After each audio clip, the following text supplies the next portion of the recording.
Let's go home! Let's go home, ladies and gentlemen! Matt Shaw calls game! That and more coming up right now!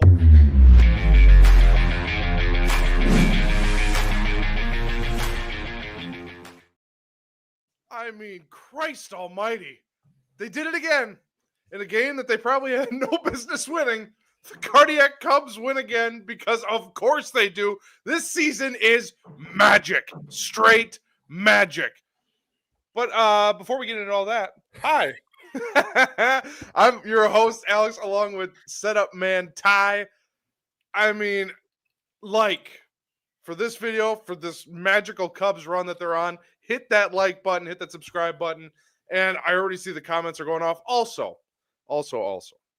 before we get into the good stuff, I saw one person in particular. I won't call you out by name. I'm not that mean. But somebody in our comments before we went live said they deserve to lose this game. And to that I say, BS. Garbage. Of course they deserve to win this game. They're the Chicago freaking Cubs. Ty, your rebuttal? They deserve to lose when they didn't have a good third baseman. They deserve to lose when they didn't have players last year that couldn't impact the game in so many different ways. This team continues to find ways to win ball games. Okay, let's set the record straight.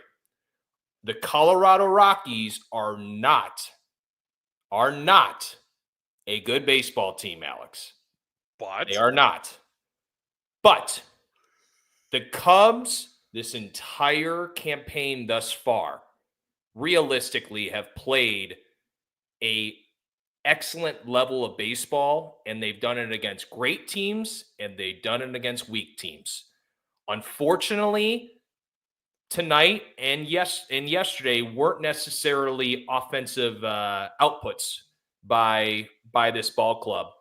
And you are going to have parts of the year that will have games like this. And that's 2 in a row that you win with scoring less than 3 runs, comparatively to the other teams. Within 3 runs. So yes, they're ugly wins. They're very, very ugly wins. But let me ask you this, Alex. Are you going to remember how ugly the win was in August and September?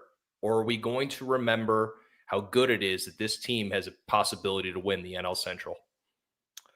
I will be thinking, oh, hey, remember that game we shouldn't have won against Colorado? Remember when we probably lose that game the last, I don't know, let's call it 5 seasons? No, a win's a win. I don't care who you're playing. These are major leaguers. I get it that this isn't a very high-quality baseball team, but this is a Major League Baseball team. And you grinded one out, and honestly, you had opportunities. At one point, you were 0 for 13. You were 0 for 13 straight opportunities with runners in scoring position tonight. Carson Kelly should have hit a walk-off homer, and for whatever reason, it didn't leave. I think there were a couple other guys that almost hit home runs tonight that didn't go. And then, of course, they hit a ball not as hard to left center field, and it gets out. You had to grind through this win, much like yesterday, and you did. Shout out to the bullpen, Chris Flexen. I mean, just, you know what the C in Chris Flexen stands for, Ty? Can you guess? I don't want to. Castañas. Cantaloupes. He battled. I mean, there was a key moment also where they had a bunt attempt in the top of the 10th inning. Michael Busch blitzes the bunt, makes the play at first, holds the runner at second. Ultimately, that was a huge swing factor in this game. There were so many moments like that. And yes, while it wasn't pretty, and yes, it was a little frustrating, this team continues to find ways to win baseball games. It doesn't matter against who, it doesn't matter how. They are still finding ways to win games in all sorts of manners. And that, to me, is the biggest indicator that this team is for real. So I had a stat for you prior to tonight's game. Now it actually still is staying alive here.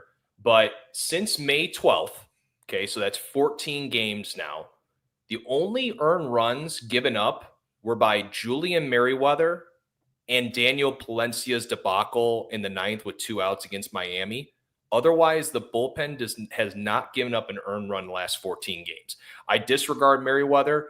I felt like the Palencia situation was just a little, it is what it is. That's going to happen. But this bullpen has been nails, man. It really has. I mean, you talk about like a guy like Ryan Presley. I really want to give a shout out to Ryan Presley because, there was a lot of rumors and situations when he was in Houston and the whole Hader trade happened and he had to he had to be moved from the 9th inning role to the 8th inning role. There was a lot of frustration, obviously, that came out rumors of frustration. Like Ryan Presley came over here, wasn't necessarily showed his best stuff, even though he got the job done as the closer, gets moved from that closer role. I mean, I have to give that guy a lot of credit for being I would call him a team player. I don't know how he is in the clubhouse. I'm guessing he's doing a fine job because we haven't heard any issues whatsoever. But for that guy to be now put in a position of, hey, we need you in like a depth role. We need you in the, maybe like when we're tied or when we're down a run, like we need you to hold it down. Like he's been absolutely amazing. And, Brad Keller does Brad Keller stuff. Thielbar, was sharp there at the beginning, got a little roughed up there at the end. Ryan Brazier coming in against Jordan Beck was amazing. That is going to be huge for us. And Chris Flexen, like you said, Alex, like that dude was a dog tonight. I know he gave up that run, but realistically, like he was put in a weird position there. He's not the guy that necessarily would put in that position if all guys are healthy and rested, but give him a lot of credit for keeping us in the game there. So overall, it was a lot of fun. I definitely do want to talk about Cade, though. Yeah, and he was on my list here. So let's get to that now. So Cade Horton marks his first career quality start. He went, oh, God, I'm all choked up about this win now. Oh, excuse me. Cade Horton, professionalism at its finest. Cade Horton went 6 innings, gave up 4 hits, 2 earned runs, one of which was the home run that I'm still not real sure how it got out, but only 1 walk tonight in a career high 6 Ks. Ultimately, I thought Cade looked really good tonight. He had a couple things here or there, but that's really nitpicky. Overall, I really liked what I saw out of Cade tonight. Yeah, so I thought one stat that I was going to be looking forward to seeing because of the situation at hand with playing a weaker team like the Rockies, right? 18 of 23 batters was a first pitch strike. So 78% first strike percentage, which of course will lead any day, anytime, anywhere. Doesn't matter what team you're facing. If you can get the first strike ahead and get ahead in the count, you're going to have more success. And you have to do that against a team like the Rockies, just because you don't want, like, the only way that that ball club is going to win this game is by walks, or maybe like almost how they had it tonight. But realistically, McMahon and Doyle are their only threats. So it was very nice to see Horton was very aggressive on the bump. I want to give a shout out to his defensive abilities and the fact that he might be able to play shortstop here for the Chicago Cubs in the near future. I will say the play that was really impressive, in my opinion, was the one in this.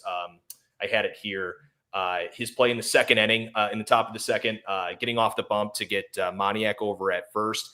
The play, the diving play on the left side of the infield on the bunt attempt by Moniak, that really should have been Shaw's ball, was very funny to watch. And I was hoping I get a little smile out of Horton in that situation there. But ultimately he got out of the inning, so that was fine. But overall, I saw a kid tonight that is really coming into his own.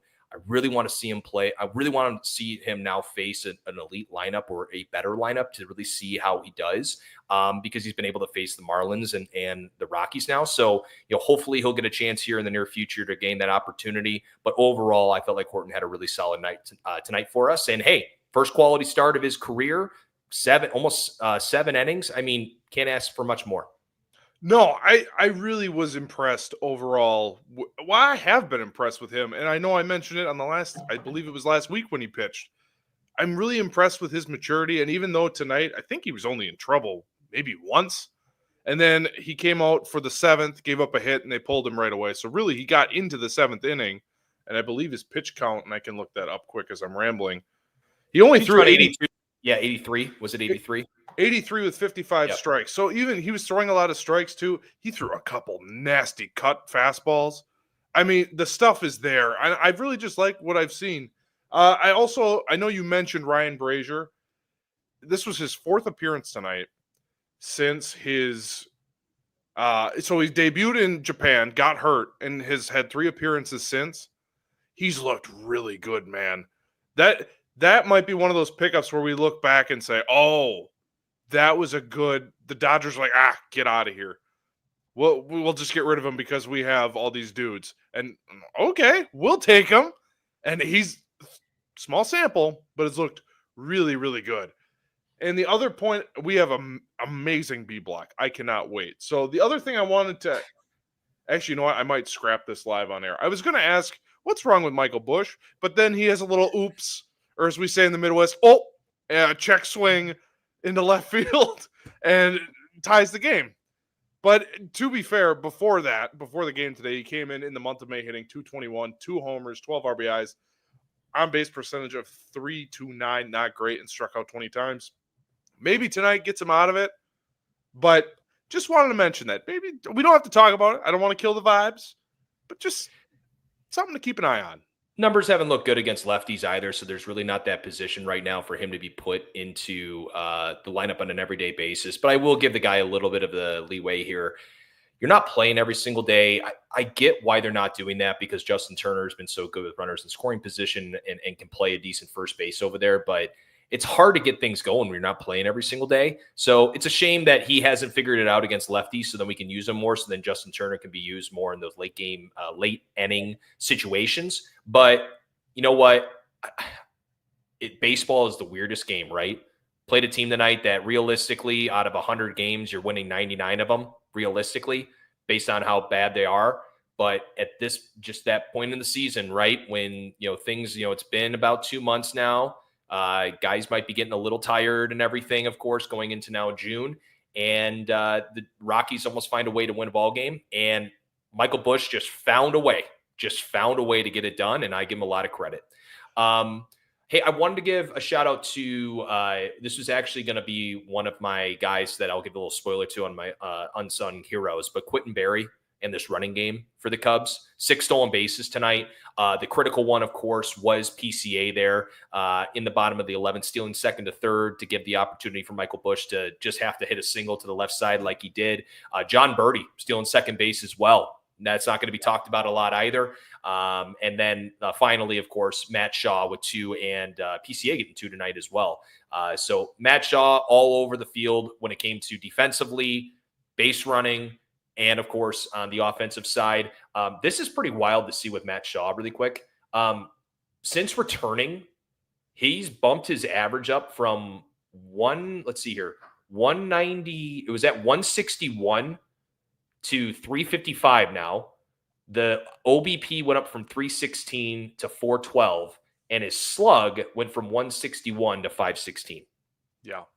He's really been impressive. And I know he had a couple at bats tonight where it's like, oh boy, this looks like we're going backwards.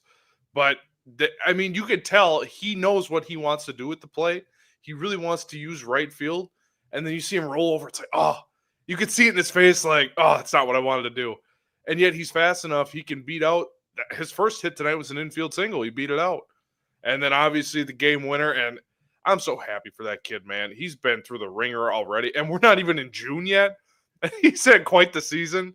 So I am really happy, and I know someone in the comments made this point, and I'm sorry I can't give you credit. Hopefully this is a springboard for him in confidence-wise, and maybe he takes off a little bit here too. All right, let's get to our second segment here. So we have a roster move that was announced during the game, or reported during the game. It wasn't announced by the club. So according to @Mike Deportes, and it was backed up by John Heyman on X, left-handed pitcher reliever Genesis Cabrera is close to reaching an agreement with the Chicago Cubs.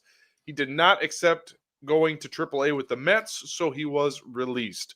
So it appears that former Cardinals higher-end prospect, I don't think he was a top prospect, but higher-end prospect, Genesis Cabrera, looks like he'll be joining the Cubs. If we go from having no lefties to just exclusively lefties, I get you need the more pitching you have, the better. I am a little curious your thoughts on this, though. Another left-handed reliever. Granted, this guy throws gas. It's something that the pen doesn't have a ton of. So I am a little curious. Maybe it's a different look, but what are your thoughts on Genesis Cabrera? I mean, look, in the past, he's been a guy that has had success here and there. A lefty with high velo is not necessarily a bad thing to have in the pen. I'm not going to have a great in-depth explanation as to why he should be on the ball club right now, just because of how good Thielbar and Pomeranz have been. Right. But let's be realistic here.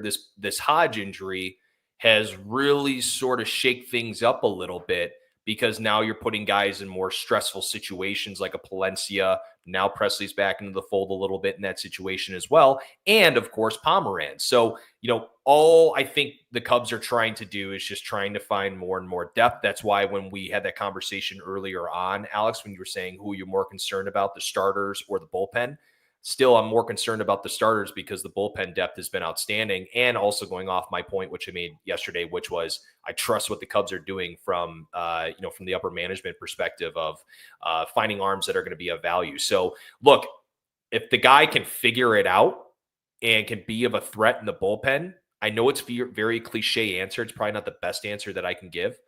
But realistically, you got a guy throwing high velo as a left-hander. Now, throughout the next 2 months, as they deal with these injuries and other situations, like if Thielbar or Pomeranz goes down, you're going to bring up Luke Little. I know Luke Little's been great in AAA, but we've seen this experiment before. Yeah. So I'm excited to see what they can do with Cabrera. And for context, this season only pitched in 6 games, 7 2/3 innings with the Mets, a 3.52 ERA. Nothing spectacular. For his career, he's 17-14 with a 3.88 ERA in 278 games, 283 in the third innings pitched. So he does have some experience. I also noticed in his Baseball Reference, he started 1 game, which I thought was interesting, but maybe just as an opener. Yeah, probably.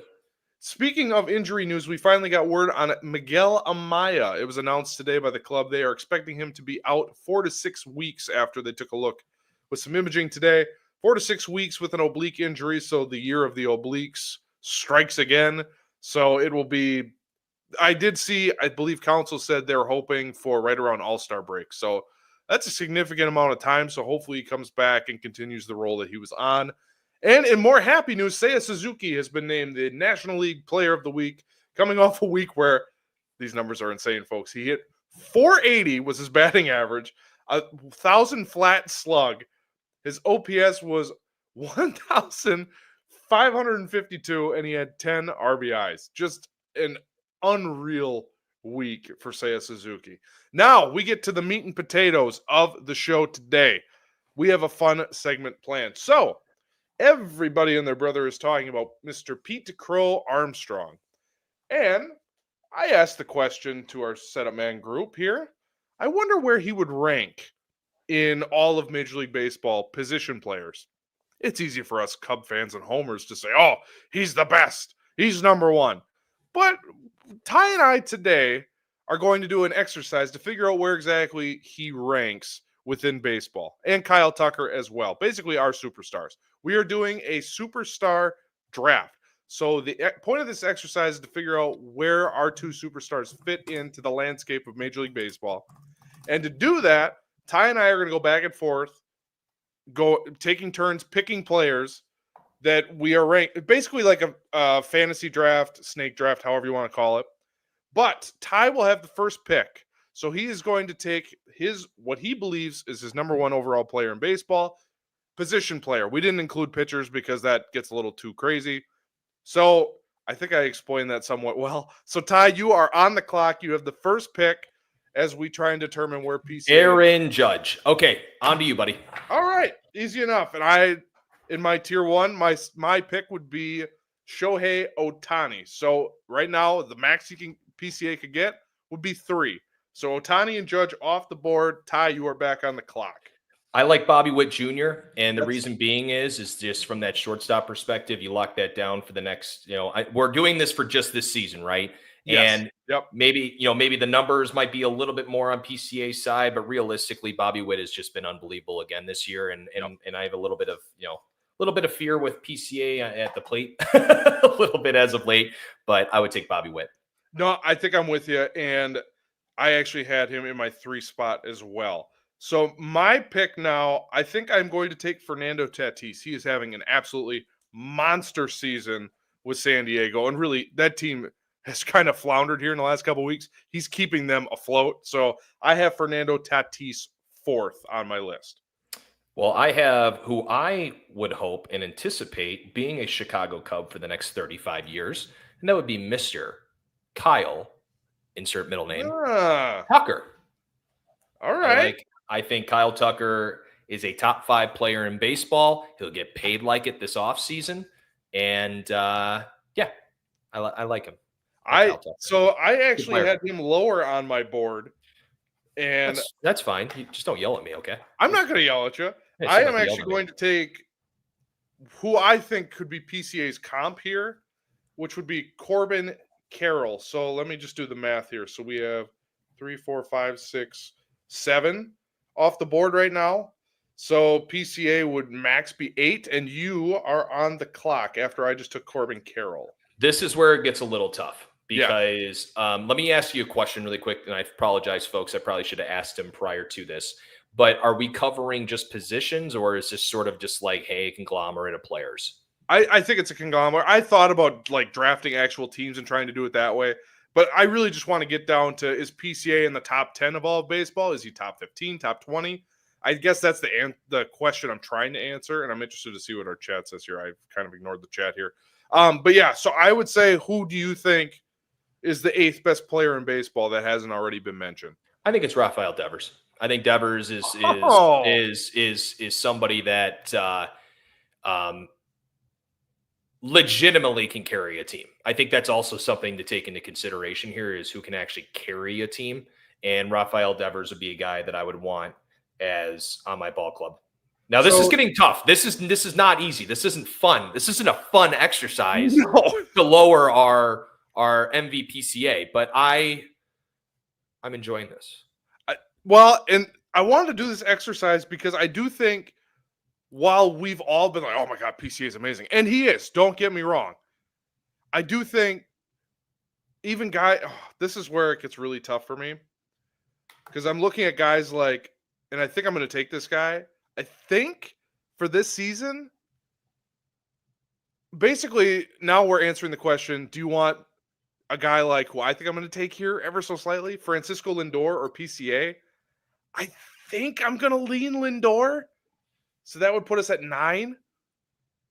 And there's a couple guys too where I'm not going to get to, but I want to just mention them at the back end when we finish.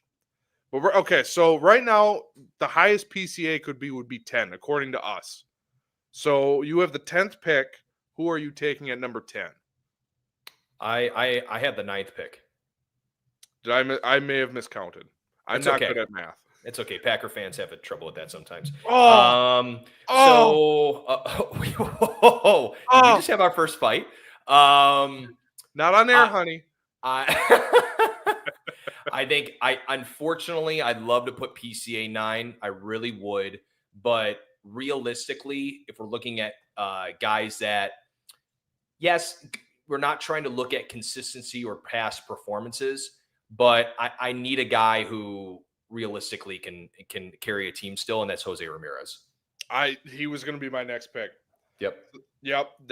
So this is where we get to interesting territory because I did the way I rank these in my notebook is I have tiers here. So now we're into tier 3, which is where I have PCA. So now it comes down to, okay, I think I'm going to take Juan Soto here at the 10 spot.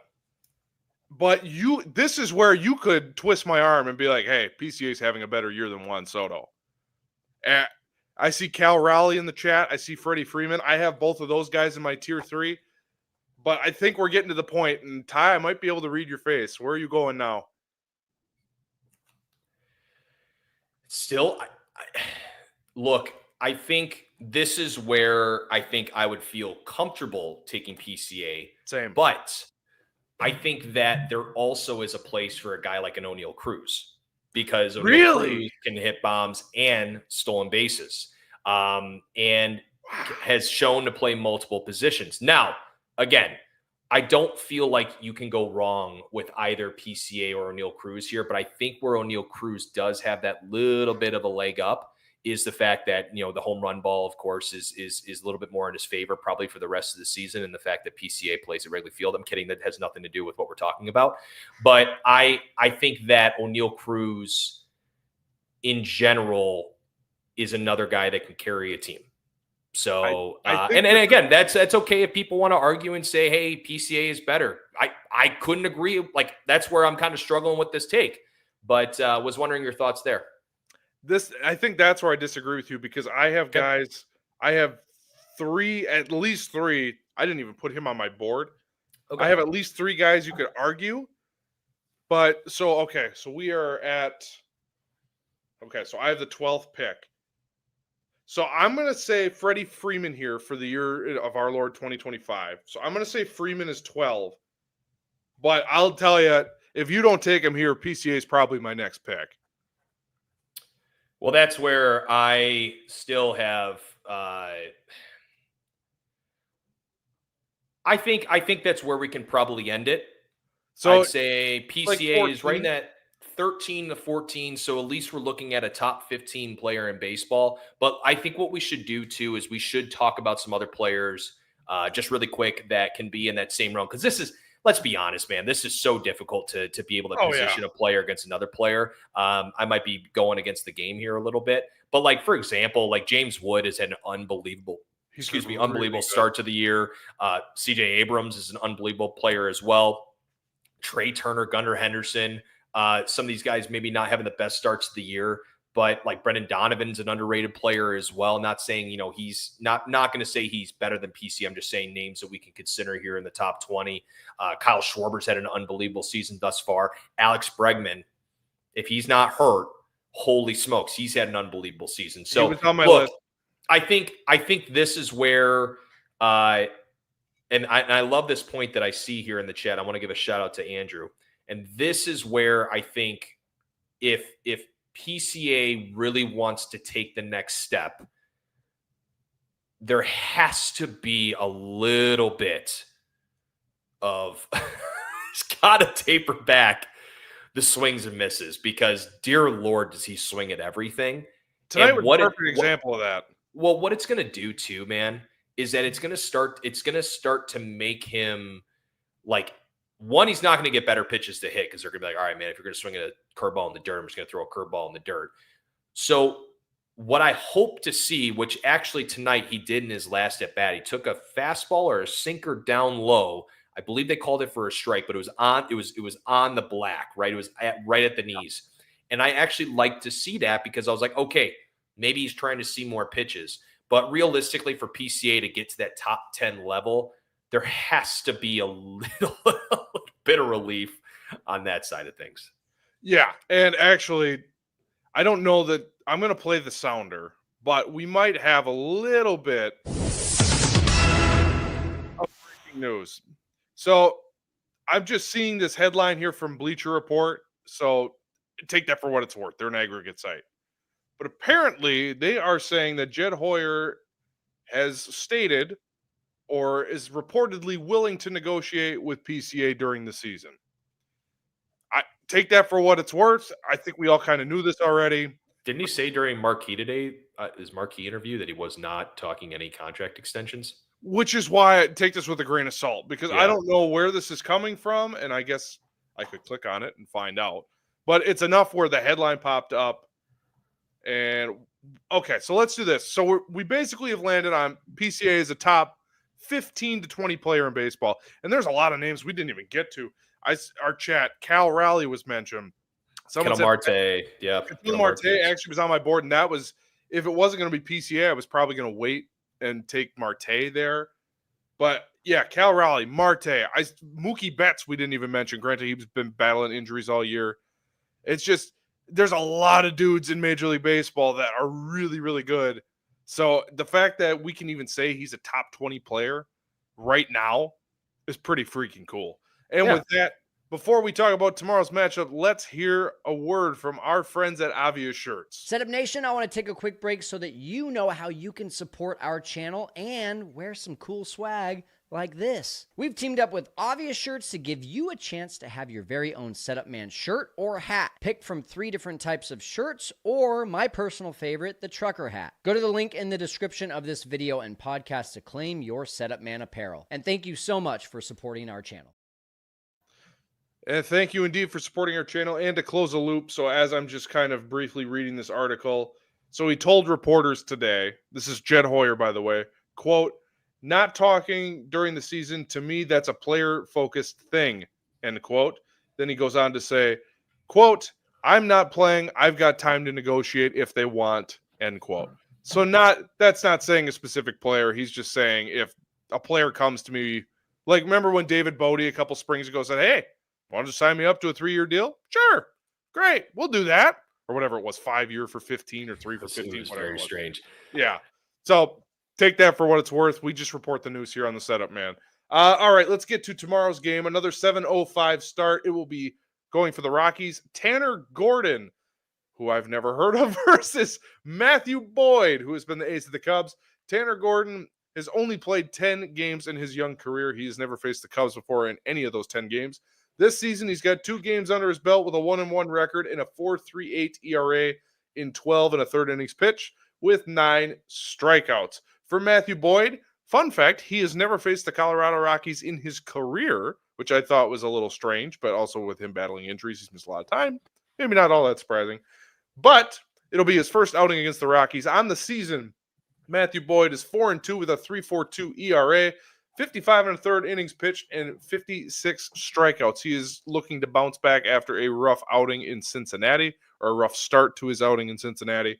So anything you're looking for specifically tomorrow, Ty, between Tanner Gordon and Matthew Boyd? Look, you and I mentioned this before we got on.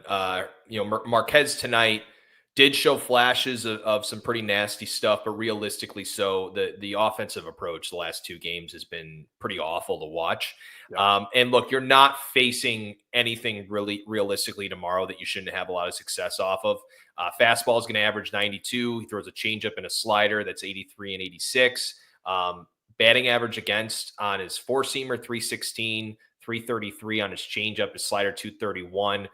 Slug is all above 350 on all those pitches. So realistically, like, just work the count tomorrow. Like, don't get into this whole we need to end this game in the first 3 innings, right? Just work the counts. Just work the counts. Make things happen. Boyd's going to shove tomorrow, and I know the weather. Let's check our weather report here for tomorrow. Any points that you got for tomorrow as well while I look this up? No, I think you're right. I would like to see them start a little faster, but you don't necessarily have to win the game in the first 3 innings. But when your approach looked like it did today and even yesterday, like PCA looked like he was swinging a boat oar at one point. He was swinging at absolutely everything, which that's his game and he's been successful. But at some point, someone's going to be like, oh, I don't have to throw this guy strikes at all. And he's just going to swing, which looked like what the Rockies were kind of trying to do tonight. So, and I don't think that necessarily is contagious because Tucker's taking his walks. Swanson's been taking more walks. Matt Shaw's been taking walks. So I just want to see them, as you said, continue to grind. Don't be so free swinging. Work these at-bats. And look, yes, these pitchers aren't great, but they're still in the big leagues. So they're not just going to be rollovers. I mean, Marquez came in tonight with an ERA of about 500, and he looked really good tonight. Was that him, or was that our approach? Probably some combination of both. But yeah, well, before we hang up here, what is the weather outlook for tomorrow? So tomorrow looks like rain starting around just like the early morning up until probably the early afternoon.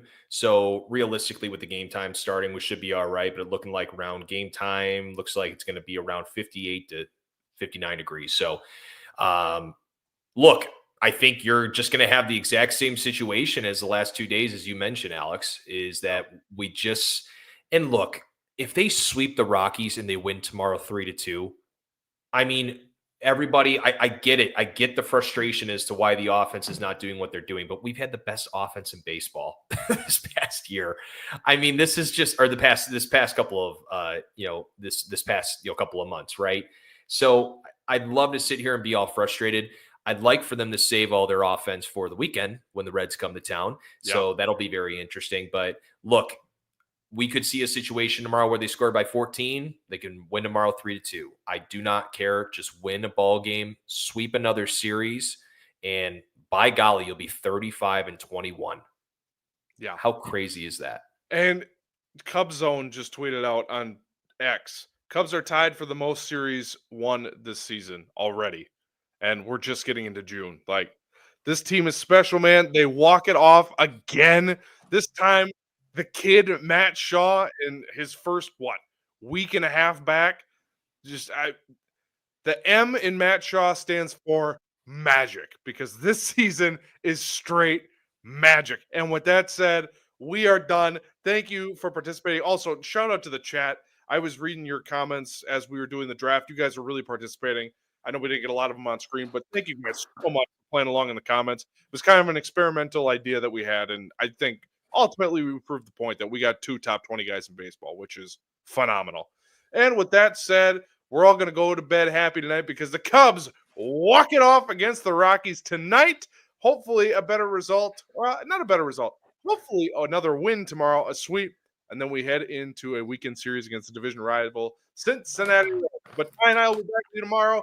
We will see you then. We are, at the time, for the time being, are going to go ice out.